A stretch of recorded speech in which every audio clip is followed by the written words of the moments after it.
The art of elusive exploration, mastering the timing game introduction, the Eiffel Tower at sunrise, the Grand Canyon under a full moon, the Taj Mahal cloaked in morning mist. These are not just poetic travel fantasies, they are real experiences that often go unseen by the average tourist. Why? Because most people visit these iconic destinations when everyone else does.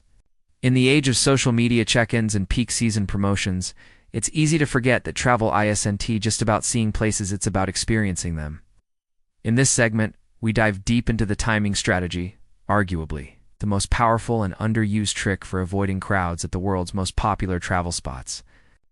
By learning how to travel smarter, not just cheaper or faster, you can turn even the busiest tourist trap into a peaceful and personal memory.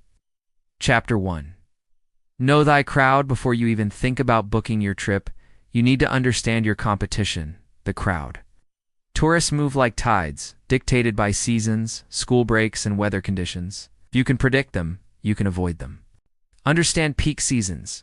Peak seasons vary depending on geography. Europe, June to August. Summer vacation, Asia. Around Lunar New Year and major festivals, USA. Thanksgiving, Christmas, spring break. And summer holidays, Australia, New Zealand. December to February. Pro tip: Google Trends can help identify when a destination is searched, most giving you hints about crowd density. Research events and holidays. One hidden trap is local festivals. A small temple in Kyoto may be serene 360 days of the year. But try visiting during Gion Matsuri, and you'll be elbow to elbow with thousands. Always check local calendars. Example: planning to visit Paris in July.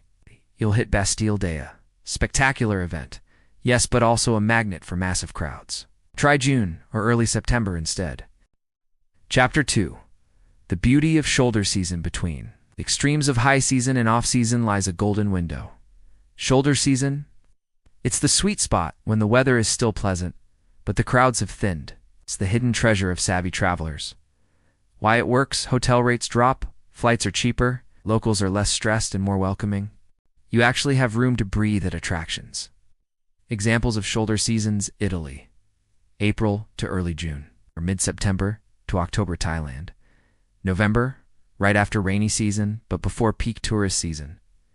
Peru, Machu Picchu, April, May, or September, October. Real traveler tip: a solo traveler from Sweden once shared, "I saw Machu Picchu during a misty October morning. There were no lines, no shouting, just the sound of birds. It was magical." Chapter 3. Off hours are the new hack. You don't always need to change the date sometimes. Just adjusting the hour makes all the difference. Morning magic: arrive before the crowd. If a place opens at 8 a.m., be there at 7:45 a.m. You'll be among the first few and enjoy peace, even in notoriously packed places. Versailles Palace, France. Arrive at opening and go straight to the Hall of Mirrors. Petra, Jordan. The Sikkim sunrise is almost empty and otherworldly. Angkor Wat, Cambodia. Beat the sunrise crowd by entering from the East Gate. Twilight peace: some spots stay open late. Sunset or dusk can turn chaotic places into quiet sanctuaries. Acropolis, in Athens. Visit late afternoon and watch sunset from Mars Hill. Top of the Rock, NYC. Dusk view beats midday heat in crowds. Tokyo Skytree, after 8 p.m., far fewer tourists. Chapter 4. Take the side door. Alternate entrances. Famous spots often have multiple access points. While the main gate has the selfie-snapping masses, the side entrances are sometimes forgotten. Examples: Louvre Museum, Paris. Skip the pyramid entrance and use the underground Carousel du Louvre. Colosseum, Rome. Consider guided tours with backdoor entry that skips lines. Acropolis, Athens. Use the lesser-known southeast entrance. Traveler anecdote. In 2023, a British couple reported spending 30 minutes at a side entrance, while the main one had a 2-hour queue. Chapter 5. Reverse itineraries. Think backwards instead of following the usual order of sites. Flip it.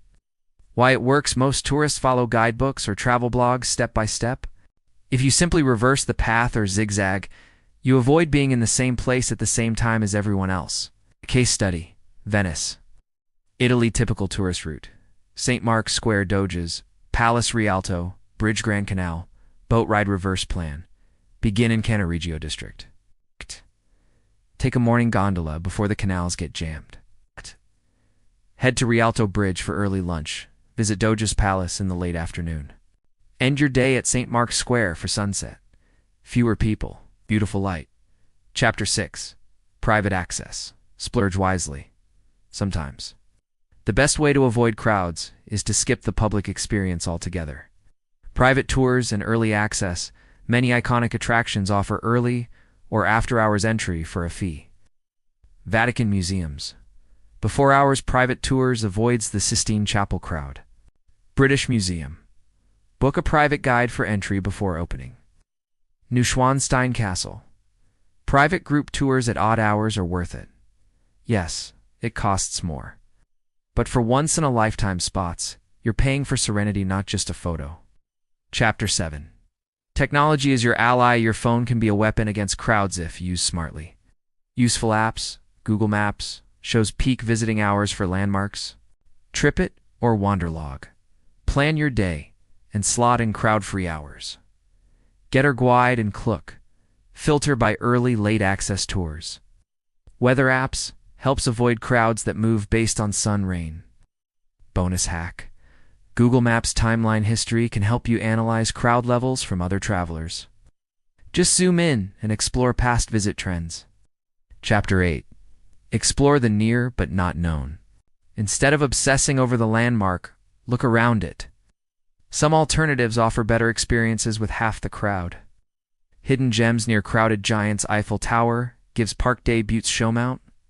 Locals, great views, no lines.